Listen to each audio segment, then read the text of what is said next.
Ó, nós temos apenas cinco ferramentas que podem te fazer perder gordura abdominal ainda em 2025.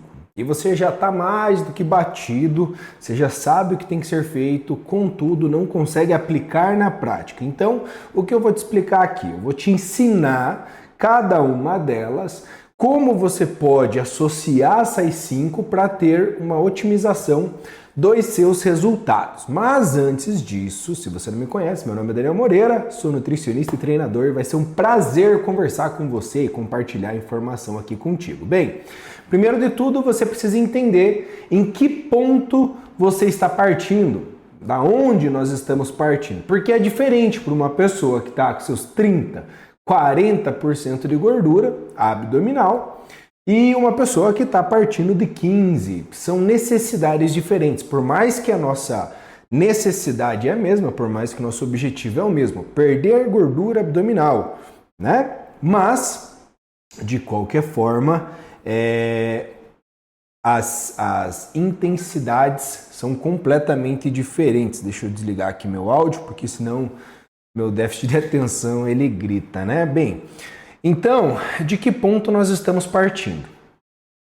Uma pessoa que já teve histórico de obesidade antes, na sua infância, na sua adolescência, e ela saiu ali daquela puberdade, né? Saiu da puberdade, entrou na sua fase de jovem, adulto, já com sobrepeso, cara, as dificuldades são grandes. E você pode ter mais dificuldade. Quer dizer que é impossível? Não. Quer dizer que você vai ter que, além da gordura abdominal que você vai ter que perder, possivelmente você vai ter que trabalhar um excesso de pele, flacidez, né? Então, partindo lá do início, cara, uma pessoa que está com gordura abdominal muito elevada, dá mais trabalho, mas dá para chegar. Aí nós temos aquela pessoa que já está partindo de 20 para 15%. Cara, aí é um pouco mais fácil de trabalhar, porque é uma pessoa que possivelmente não tá com aquela pele tão distendida, não esticou, não teve um processo de ganho de gordura tão grande, e aí é um pouco mais fácil de se trabalhar. Quer dizer que é simples? Não, cara, é complexo. Você vai ter que mexer. Até antes de dar continuidade aqui, você já sabe que eu vou falar de déficit calórico, mas fica aqui porque você vai ter uma noção do déficit calórico de forma diferente. Vou te falar sobre treino. Inclusive, para mim, o melhor caminho que se tem para chegar a perder gordura abdominal é com musculação. Quer dizer que é o único caminho? Não, mas é o melhor caminho para mim, né? E aí eu vou te falar sobre hormônios, vou te falar sobre estimulantes, sobre os aeróbicos, como é que a gente vai associar tudo isso, certo? Então aquela pessoa que está partindo de 20% de gordura, basicamente você tem que fazer uma dieta normocalórica, a gente já vai falar sobre isso. Passado isso, aqui as coisas começam a se complicar. A partir de 15% de gordura, quando a pessoa tem que descer disso daqui, seja para homem ou seja para mulher, aí as coisas se complicam. Porque assim, você sair lá de 40% de gordura para 20%, cara, só de você se mexer, o teu corpo já vai dar uma resposta, já vai ter uma queda nessa gordura abdominal. Isso só de você começar a fazer alguma coisa. Adicionou uma dietinha ali, já cai mais um pouco, porque teu corpo está num sobre-estresse, ele está num sobrepeso, está numa obesidade, né? Então o teu corpo está pedindo para eliminar um pouco daquilo. Agora, quando você está de 15% para baixo, tudo que eu vou te falar nesse vídeo, todas as ferramentas que nós vamos usar nesse vídeo, elas têm que estar muito alinhadas a tal ponto de ter uma execução tão correta de chegar a nível de atleta. E tem um parênteses aqui, né? Às vezes a pessoa já tem uma condição genética para ter abdominal definido, mas eu acredito que não é seu caso, porque aqui acredito que a pessoa está buscando ter uma perda de gordura abdominal, né? Então vamos falar com pessoas normais, porque geneticamente é muito menos pessoas que têm essa capacidade de já ter um abdominal definido e um percentual de gordura baixo de forma genética, né? E aí nós entramos aqui no déficit calórico. Nem estou compartilhando minha tela com vocês, mas é sobre isso. Deixa eu tirar essa garrafa daqui para manter mais bonitinho, né? Então, um ponto interessante aqui, ó. Sobre gordura abdominal, já fiz alguns processos que me levaram a ter baixíssimos percentuais de gordura, que foi processos bem legais. Déficit calórico, como nós podemos chegar lá, né? Então, é sempre importante entender qual que é o contexto do déficit calórico. É você comer menos calorias do que você gasta. Já falei isso em outros vídeos para você. Que se você pega e quer cortar só comida, por vezes você pode fazer uma dieta com alta densidade calórica. E esse aqui é aquela tua tia, não é você, isso não acontece com você, acontece só com a tia lá, que diz comer pouco, mas não consegue emagrecer. Às vezes ela come pouco, mas, entretanto, porém, todavia, ela consegue ter uma capacidade de comer muitas calorias, mesmo comendo pouco volume, né? E como que você pode chegar no seu déficit calórico? Vamos ser bem breve aqui, sem falar muitas fórmulas. Você pode chegar no seu déficit calórico calculando calorias por peso corporal. Então, por exemplo, você pega lá 30 calorias vezes o seu peso corporal. Isso é basicamente a sua base. Vai estar chegando numa dieta isocalórica, o suficiente nem para você ganhar peso e nem para você perder peso. Então, por exemplo, eu tenho 100 quilos, cento e poucos, mas para arredondar aqui, se eu faço 30 calorias por quilo corporal, eu teria que comer 30 calorias. E de fato, isso acontece. Quando eu como 30 calorias, eu deveria comer 3.000 calorias. De fato, quando eu como as 3.000 calorias, eu sinto que o meu peso ele entra em manutenção e eu já vejo uma recomposição do físico, que é bem interessante. Você começa a perder gordura, começa a ganhar massa muscular, é a minha fase de manutenção. Se você sobe para 40 calorias, 45 calorias por quilo corporal, você já começa a ver um estado de hipertrofia e a partir de 40, 45, a probabilidade é que você já comece até a desenvolver o ganho de gordura.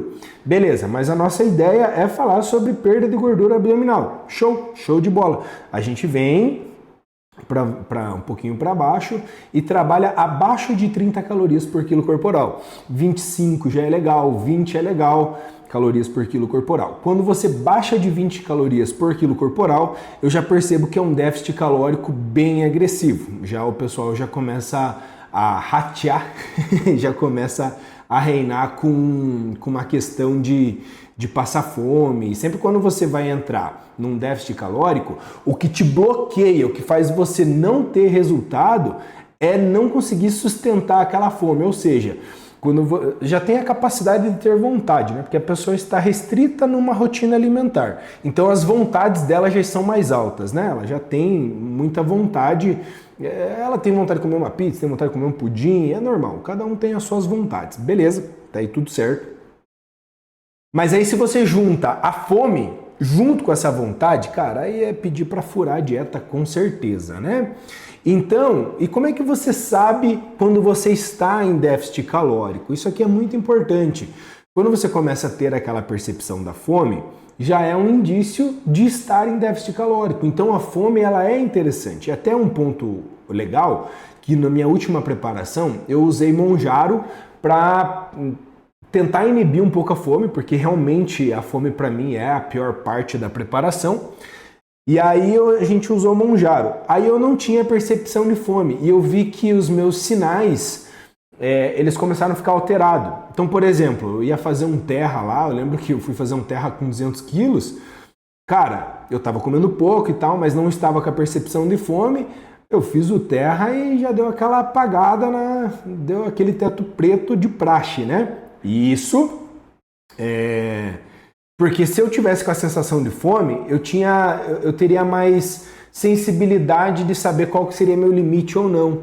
E olha só que perigoso, isso eu estou falando num treino, mas às vezes a pessoa pode ter uma hipoglicemia e tal, justamente por estar inibido a fome. Então a fome ela é muito importante nesse processo. Quando você vê alguns atletas que estão usando de inibidores de apetite, pode conversar com eles. Raramente eles vão querer inibir completamente a fome, porque é como se fosse um termômetro de como está o andamento da sua evolução. Então, ter fome é um termômetro para você sentir se você está de fato ou não em déficit calórico. E aí nós temos o treino, e o treino é muito subjetivo. Olha só que interessante.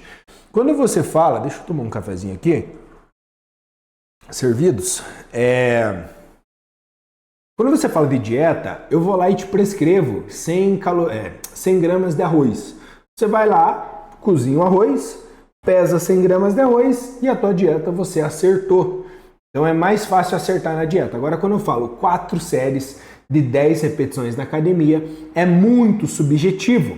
E quando você entende que é muito subjetivo, a gente precisa definir alguns padrões. Então, por exemplo, o que eu espero quando eu falo 4 de 10 para um aluno meu? Eu espero que ele tenha a capacidade de fazer uma série válida, 1 ou 2 séries válidas. Então você pensa assim, 4 séries de 10. A primeira, vou jogar aleatório aqui. A primeira é para você aquecer, a segunda é uma preparação e as 2 últimas é para você ir até o seu limite. Beleza. No aquecimento você está bem longe da sua falha, na sua preparação você está pelo menos 5 repetições longe da sua falha e aqui nessas 2 você busca fazer o seguinte. Você busca estar com a sua maior carga, ou seja, na melhor carga para você, na melhor amplitude, no melhor controle do movimento, chegando então na falha. E nós temos 2 tipos de falha, sendo bem cartesiano aqui.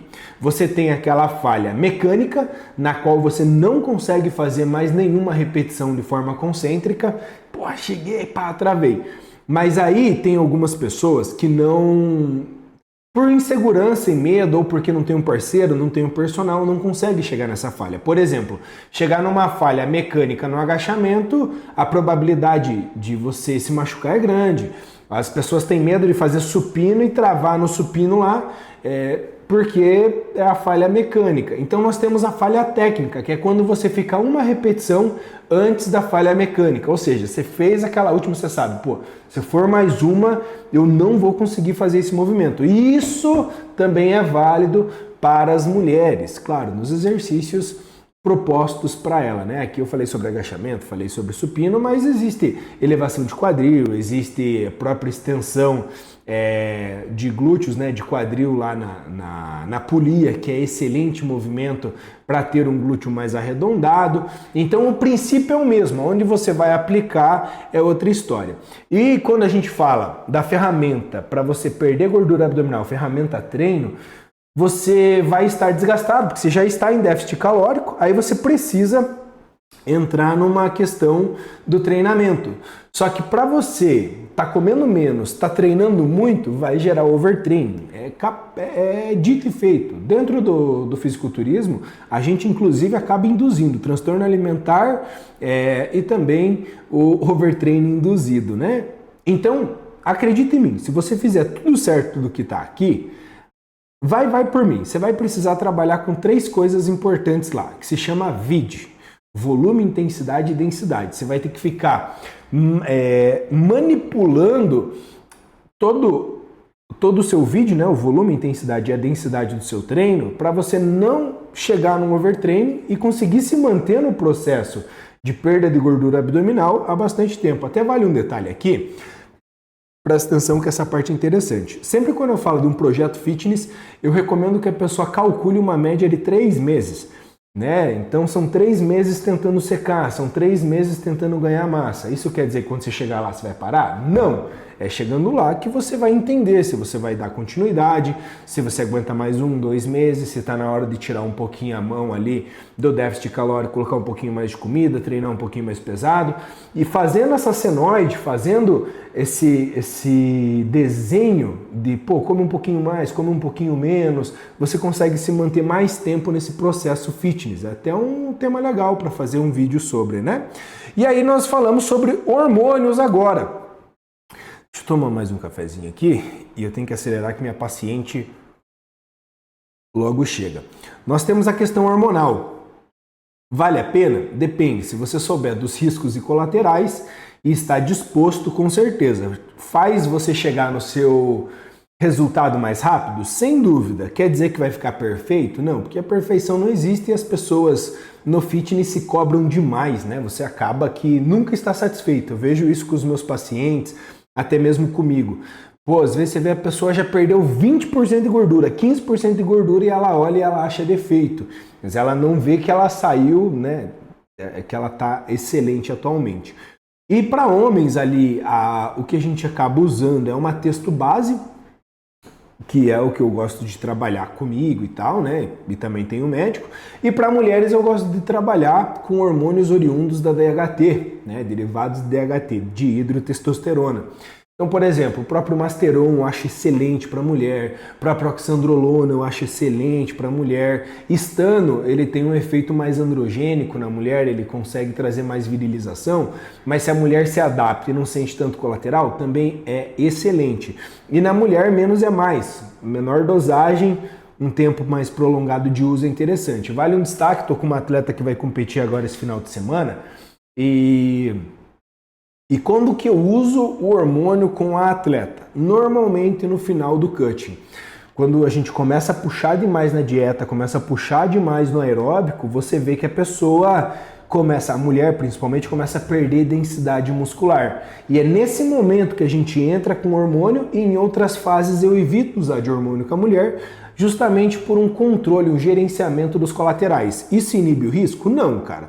Isso inibe a necessidade de você ir para um médico e procurar uma opinião médica? Nem a pau. Claro que nem todo médico vai aceitar, até porque tá fora do código de ética, de conduta deles, prescrição de hormônios para estética. Mas, cara, a estética vende, né, cara?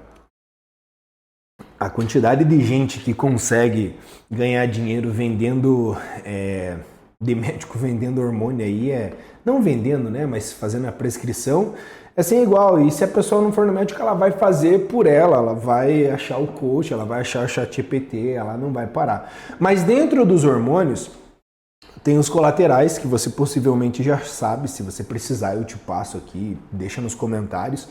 Se estiver fazendo sentido para você também, deixa aí nos comentários. Mas aí tem uma outra classe de, não vamos dizer hormônios, mas de estimulantes, que aí é onde o pau tora, mano. Aqui é onde que a coisa fica louca. Estimulantes, cara, como clenbuterol, efedrina, salbutamol, o próprio hormônio tiroidiano. Isso aqui, cara, aumenta vezes muito a sua taxa metabólica basal. Então imagina assim, você consegue gastar mais calorias fazendo menos aeróbico, por exemplo, ou às vezes comendo um pouquinho melhor. Isso é muito interessante, cara. De verdade, isso eu acho sensacional. Eu já tive experiências de usar clenbuterol, mas eu acho que os colaterais são os piores, cara. Pra mim, por exemplo. Por quê?